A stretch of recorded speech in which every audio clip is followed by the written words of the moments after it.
like, komen, dan subscribe channel ini agar Aksi Mania lebih banyak mengetahui program atau informasi lain yang kami berikan. Rekrutmen CASN P3K BKKBN RI tahun 2021 menuai protes. Federasi Petugas Lapangan Keluarga Berencana PLKB Indonesia klaim pelaksanaan CASN P3K dianggap gagal. Sejumlah pengurus DPP, DPW Jabar, dan DPD Karawang dari organisasi yang mengatasnamakan Federasi PLKB Indonesia menggelar konferensi pers terkait pelaksanaan CASN P3K tahun 2021 BKKBN RI berlokasi di salah satu kafe di Karawang Kota. Mereka mengklaim pelaksanaan CASN P3K tahun 2021 mendiskriminasikan PLKB non-ASN. Kemudian total formasi rekrutmen CASN P3K se-Indonesia tahun 2021 sebanyak 4.046 kuota. Selain itu, khususnya di Jawa Barat yang memiliki desa kelurahan sebanyak 5.968, namun hanya mendapatkan kuota CASN P3K sebanyak 292 orang. Hal ini tidak berbanding lurus dengan target program yang tagline Bangga Kencana. Targetnya yaitu 14% penurunan angka stunting di Indonesia. BKKBN seyogianya seharusnya mengakomodir kawan-kawan PLKB non-PNS yang mengikuti seleksi kompetensi bidang yang pada besok lusa itu akan diumumkan secara nasional. Harapan tentu dari organisasi ingin semua kawan-kawan PLKB non-PNS ini terakomodir menjadi ASN P3K yang sudah kawan-kawan dari awal berjuang hingga saat ini pun masih tetap berperan aktif di lini lapangan untuk tentu menjalankan program visi misi, baik itu visi misi tingkat pusat ya, dan tentu program-program yang dilakukan oleh BKKBN dengan tagline Bangga Kencana, dan harapan dari pengurus pusat agar BKKBN betul-betul pada tahun 2021 ini memaksimalkan kuota 4.046 secara nasional itu harus terisi, karena BKKBN itu sangat membutuhkan tenaga lini lapangan, dalam hal ini PLKB non-PNS yang sudah berpengalaman dan sudah bekerja selama 16 tahun hingga saat ini.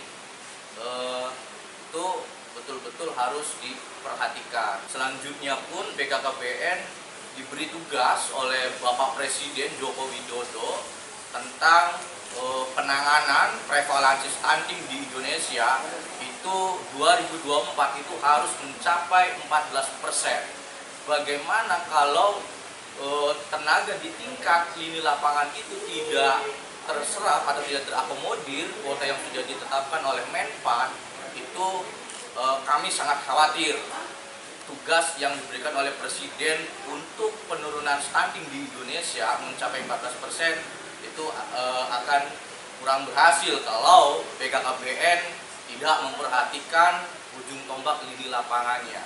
Kita melihat dalam kondisi Jawa Barat dengan jumlah PLKB non-PNS terbanyak nasional, ini harus menjadikan persoalan yang penting tingkat BKKBN pusat maupun provinsi.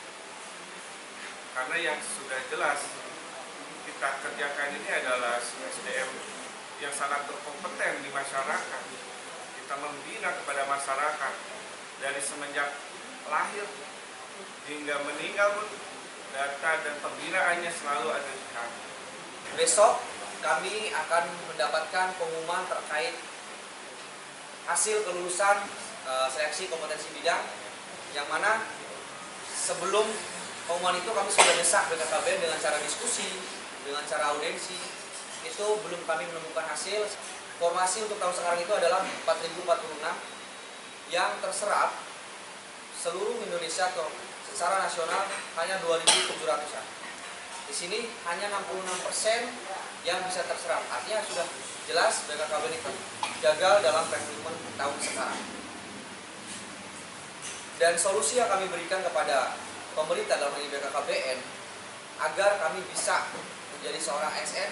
Yang pertama, BKKBN seharusnya mengakomodir semua PLKB non PNS dengan melakukan tes memprioritaskan kami, tidak membuka secara umum. Sekarang itu tesnya secara umum dengan persyaratan-persyaratan yang umum. Jadi memberatkan terhadap kami PLKB non PNS yang sudah bekerja lebih dari 10 tahun, ada yang sudah 16 tahun. Yang kedua, kebutuhan penyuluh KB di Indonesia sebagai sampel tadi Jawa Barat itu sangat banyak sekali.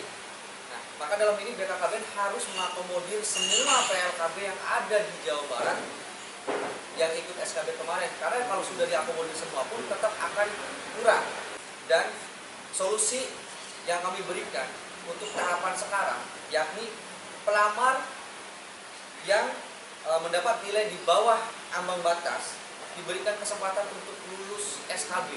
Dan yang terakhir, sebagai bagian dari proses perjuangan nasional terhadap upaya negara dalam penuntasan permasalahan tenaga honorer, mengacu dengan Undang-Undang Nomor 5 Tahun 2014 yang berbunyi pegawai negara itu ada PNS dan P3K, maka dengan ini BKKBN harus mengeluarkan sebuah kebijakan terkait rekrutmen sekarang untuk mengangkat sepenuhnya kami menjadi seorang ASN. Agar PLKB telah verifikasi dan validasi untuk menjadi ASN P3K, baik melalui proses rekrutmen di tahun 2021 sekarang atau untuk di tahun 2022 yang akan datang dengan mempermudah cara atau mungkin persyaratannya. Itu yang bisa saya simpulkan dari pemaparan teman-teman. Dari Kerawang, Jawa Barat, Radio siaran sosial dan niaga, akrab di telinga, dekat